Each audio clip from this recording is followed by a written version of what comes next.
And are you helping with the slides? Or? Yes, we have. Clément, il est où? I can also speak without slides, but I thought that it's good to have also a little bit of eye candy for you that they are also... We have. Excellent. There's nothing like a few PowerPoints late in the afternoon. So. But while they're searching for that, so I'm Antti Vasara. I head VTT. We are a research organization, research institute here in Finland. We have roughly 2,000 people, and we cover a wide variety of fields. And I'll try to briefly describe what we do, and then talk a few things, a few small picks from the energy sector. I think Madame said here that I will speak for half an hour. I don't know if it's a disappointment or a great joy to you, but I need to cut short and talk for roughly 10 minutes. But I will be able to cover a few interesting points already in that time frame. But so what does VTT do? For a long time, we were known that kind of like if you need technology in Finland, you go to VTT and you get lots of it from us in various fields. But things change in the sense then that scientific and technical research has to have a purpose. So even if you are developing world-class skills in different fields, people expect you to be helping contribute then to the society in more ways than just doing the research on technology. So our purpose is to essentially turn the grand challenges that mankind faces at the moment into opportunities, and in that way both help solve those grand challenges, but also then realizing that when you're providing solutions for climate change, there are also brilliant business opportunities for companies. But those business opportunities don't just happen. You need to do a lot of research. And sometimes when we are talking about, for example, climate change or resource sufficiency and these areas, people think that we are just basically reshuffling what we have at the moment, that the world is ready, we need to reshuffle things into a new order, but that's not how it works. So the important thing is then that we develop the new solutions and totally push things beyond the normal areas. VTT covers a wide area of research, and I could be telling you about how we make food out of thin air with basically just scrubbing CO2 from the air and then using solar energy, but that's probably not a topic for this presentation.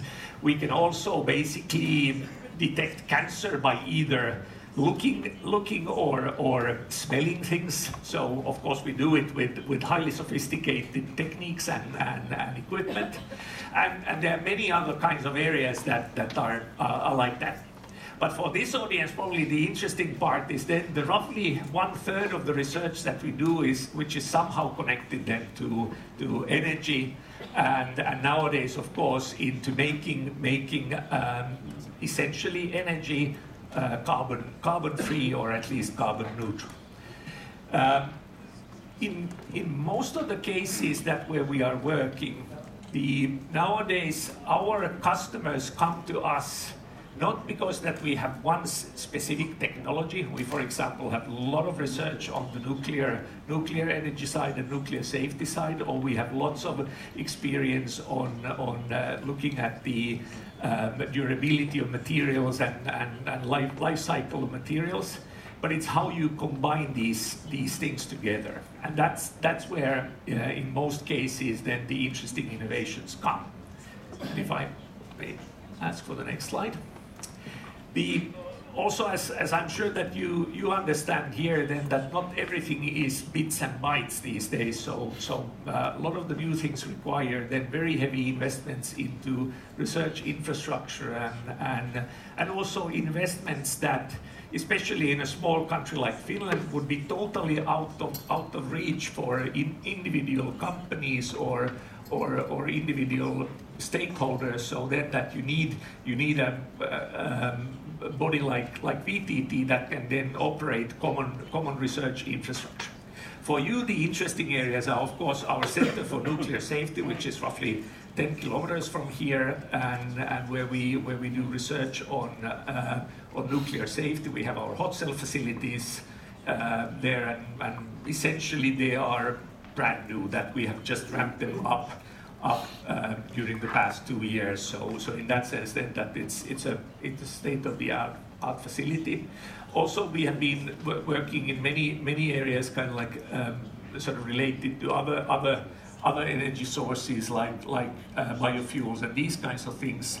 But it's but I won't go too much into those.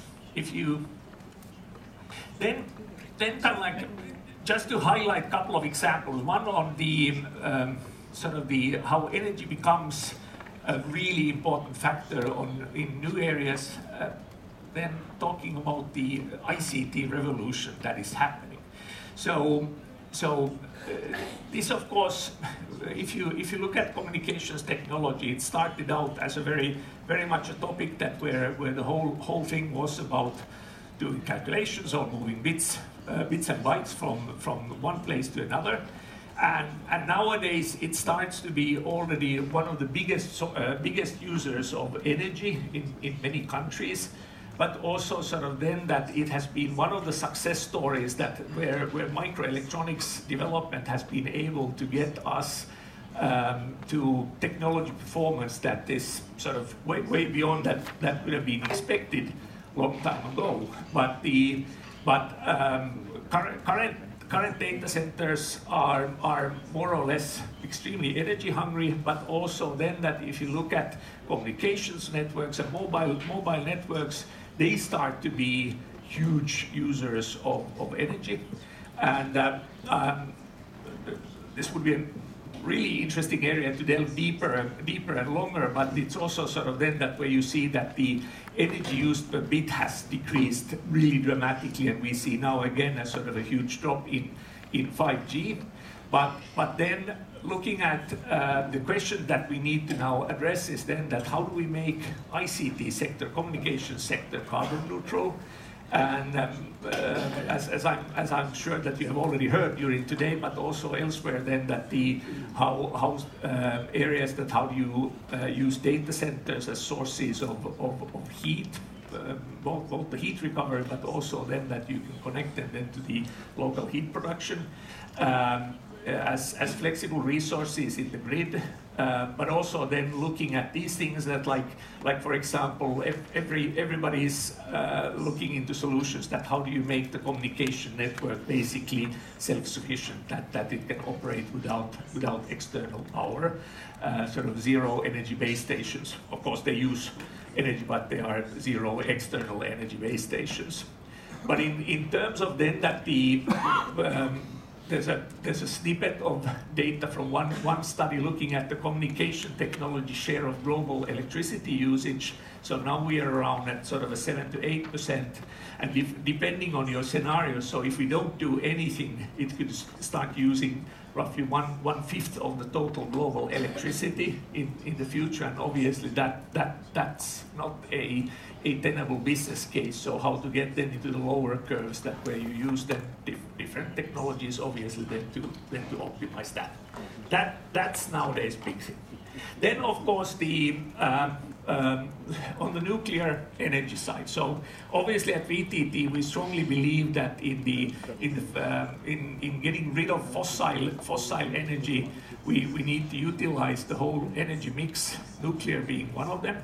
And in Finland already roughly 80% of electricity is carbon neutral, but then heat production isn't.